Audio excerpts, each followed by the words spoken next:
A reading from the Holy Gospel according to John. Glory to you, God.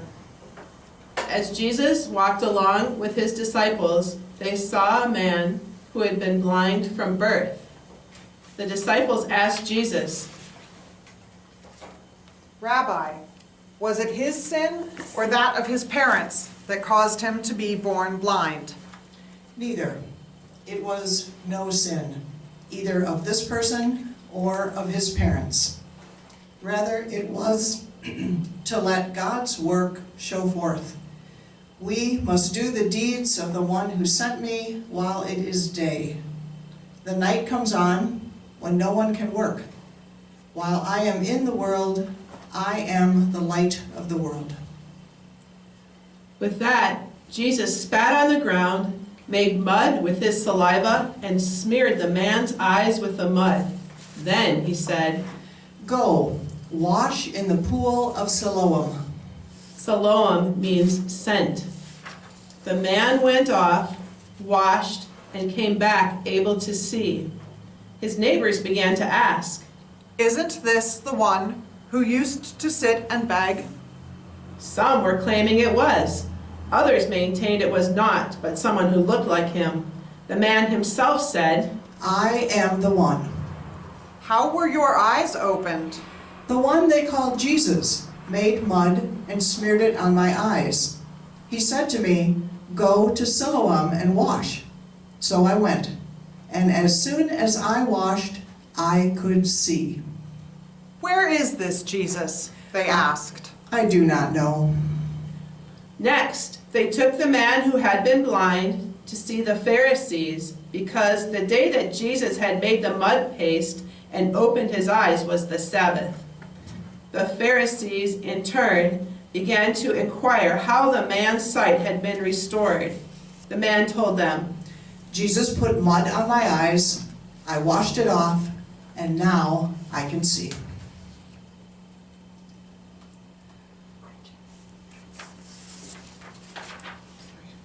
This prompted some of the Pharisees to assert, This man cannot be from God. He does not obey the Sabbath law. Others objected, but how could a sinner do such mighty works as these? They were sharply divided over Jesus. They addressed the man who had been blind again. Since it was your eyes he opened, what do you have to say about him? Oh, he is a prophet.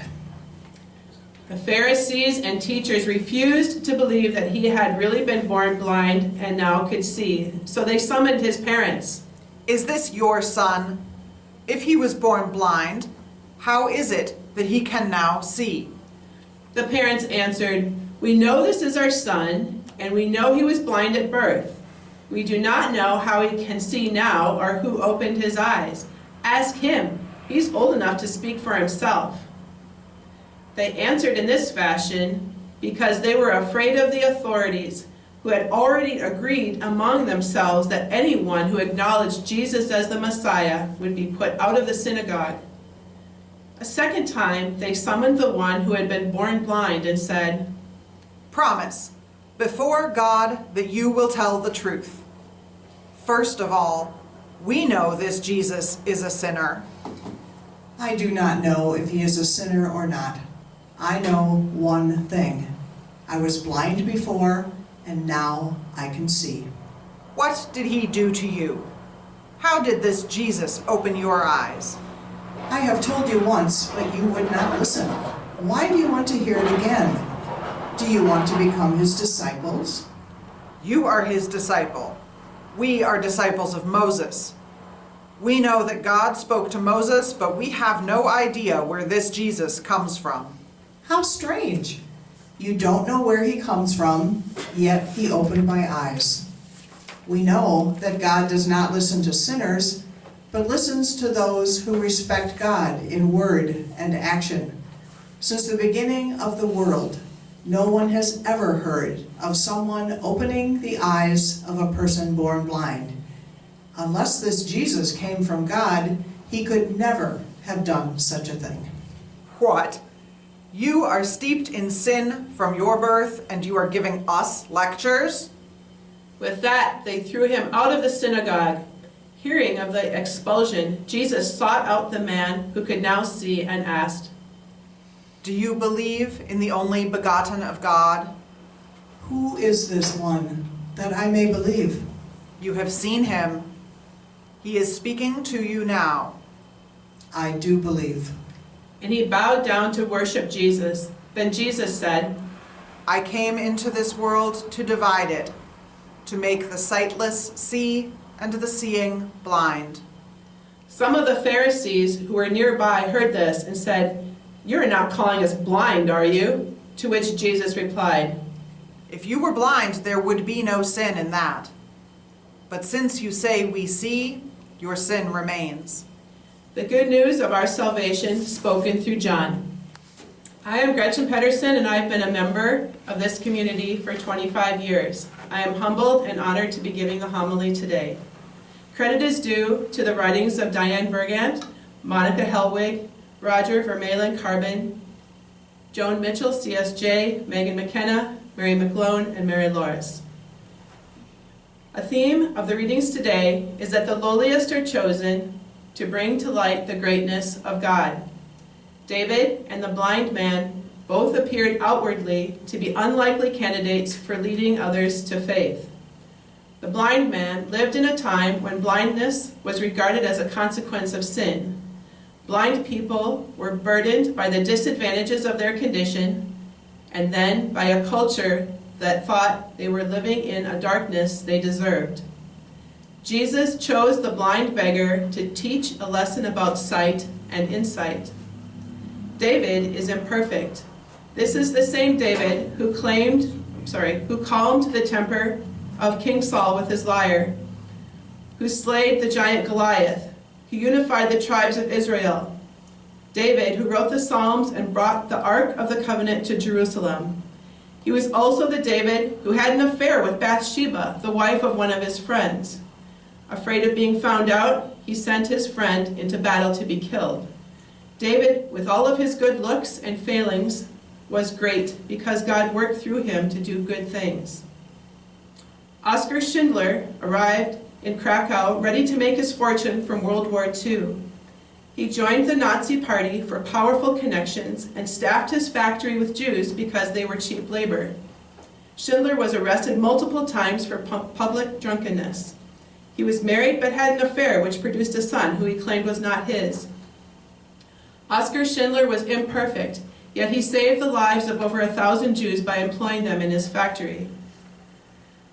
The movie The Two Popes is an imagined conversation between Pope Benedict and Cardinal Jorge Mario Bergoglio, who eventually became Pope Francis.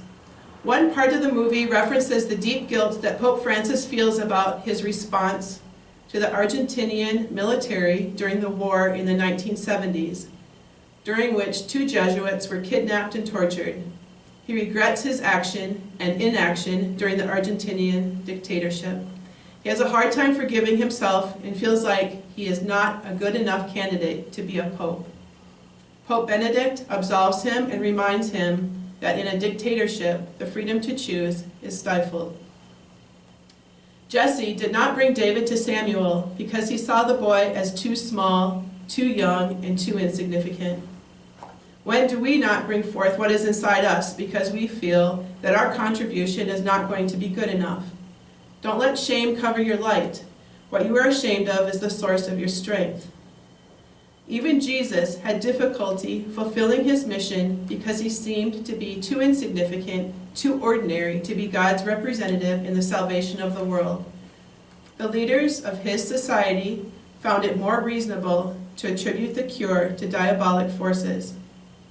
By what criteria do we judge ourselves and others? Do we consider some people to be too insignificant for greatness?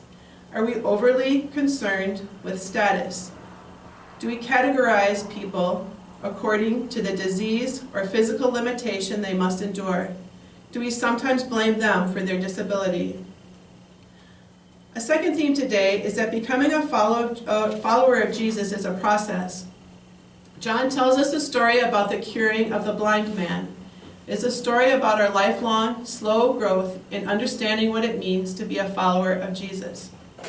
John is the only evangelist who writes that faith comes after Jesus works the miracle. Not only does John's Jesus not demand faith, at times he doesn't even expect someone to ask for a miracle.